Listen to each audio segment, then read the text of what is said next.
All right, Steve. What a way to arrive at Wallaby. Did you fly all the way in from California? Oh yeah, awesome. How's that Sport 3 fly? Fly sweet, beautiful day. I wish I wasn't quite so hungover. Sort of hungover. I could tell it was a sweet flying glider when like 30 seconds after coming out of the cart, you got one hand. It tows pretty good. Yeah. There's no problem following the tug.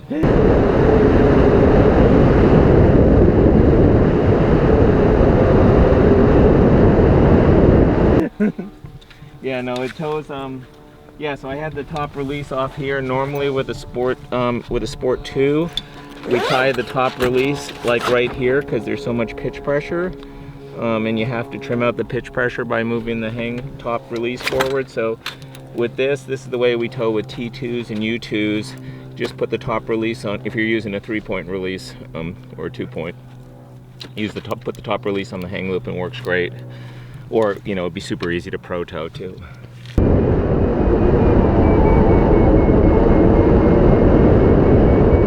You know, the objective of the Sport 3 was to retain all the best attributes of the Sport 2, but improve the performance, especially at the high end, the high speed performance, reduce the pitch bar pressure, maybe even make it easier to tow, make it more tunable so it's more adaptable for different sailcloth configurations, to clean up the sail, and to just make it a little sexier. The VG pull is like super light. I mean, let's see. When we do the pinky, I gotta wrap it around my pinky. Do the pinky. It's like, this is how it is to pull in flight. Look at that. It takes absolutely zero effort to pull the rope, and it goes pretty tight. It's got more range, a little more range than the Sport 2. So at VG tight, the sail's tighter. At VG loose, the sail's about the same. But one nice thing, the other nice thing about the VG and the changes in the design is a Sport 2 became progressively harder and harder to control with the VG activated, especially after VG 1/2. Easy to fly at VG 1/2 and tougher with more and more VG. The Sport 3 retains its handling with a wider range of VG, so you can still thermal pretty good in light thermals with VG 3/4. So that's, you don't always want to do that, but if you're gliding along VG 3/4, you hit a thermal, you don't have to release the VG. You can just core into it right away without crank right up. Yeah, you can just, you don't need. And sometimes you even go, you know, you're thermaling up at VG 3/4 and you go, oh, I should take off the VG, but why? It's fine.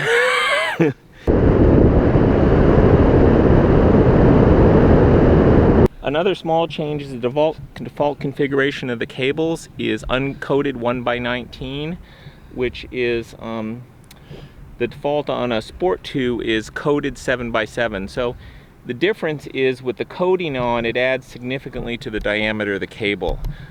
So a Sport 2 sort of has like 1/8-inch cables all around, which adds up to a lot of drag.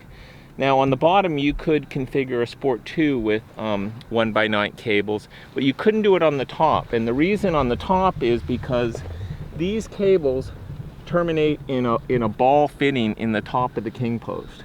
And you can't attach ball fitting structurally, a standard aircraft ball fitting, to 1x19 cable. It won't hold the rated strength. It only holds about half the rated strength on 1x19. So it seems like a minor thing, but we had to custom engineer new ball fittings to allow us to use 1x19 cables on the top to reduce drag. And that took a lot of testing, a lot of prototypes, and a lot of testing to configure those fittings.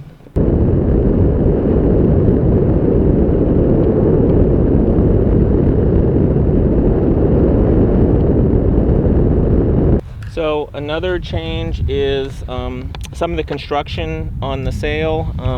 This patch is on the outside, and it's not super obvious here because this is a white sail body with a white leading edge, but it just looks really sharp when you have a colored sail body and a contrasting leading edge panel here. It's just super clean. The whole tip is really clean, and the aesthetics of the thing looks a lot better. It's also the same on the bottom. You can see that the bottom panel there just kind of blends all around. This whole panel looks super cool. And we don't have rake tips on this glider, but all the gliders come configured for rake tips. So there's a Velcro attachment here, little retainer, Velcro retainer here. So the rake tip just plugs into here, slaps onto the Velcro here, and this just latch retains it. Super easy to install. You can fly them with or without rake tips. In flight, the sail is really super clean out here on the bottom surface, just smooth and flat.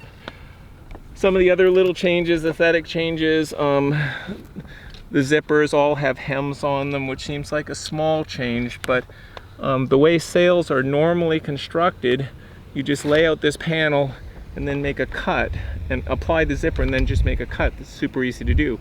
If you want to have a hem, you have to take these panels apart, you have to apply different patches at the front and the back. It's not a big deal, but it adds a little, a significant amount of work. But having a hem here that doesn't catch your edge, that's stronger and more durable, it doesn't get caught in the zipper. Sometimes when you do this without a hem, it gets caught, and this doesn't. So that's super nice. Speed battens were an option on Sport 2s. They're standard on all Sport 3s. And even though a Sport 2 is flutter free up to over 50 miles an hour, as the sails age, they tend to develop flutter. And people often think it's because the trailing edge stretches, when very often what's really happening is the sail inboard of the trailing edge shrinks, and that causes the trailing edge to get loose. In any case, with these, the sail's just not going to flutter. It's not going to. I just went 60 miles an hour. Sail's like rock clean, and it's going to stay that way for the life of the sail.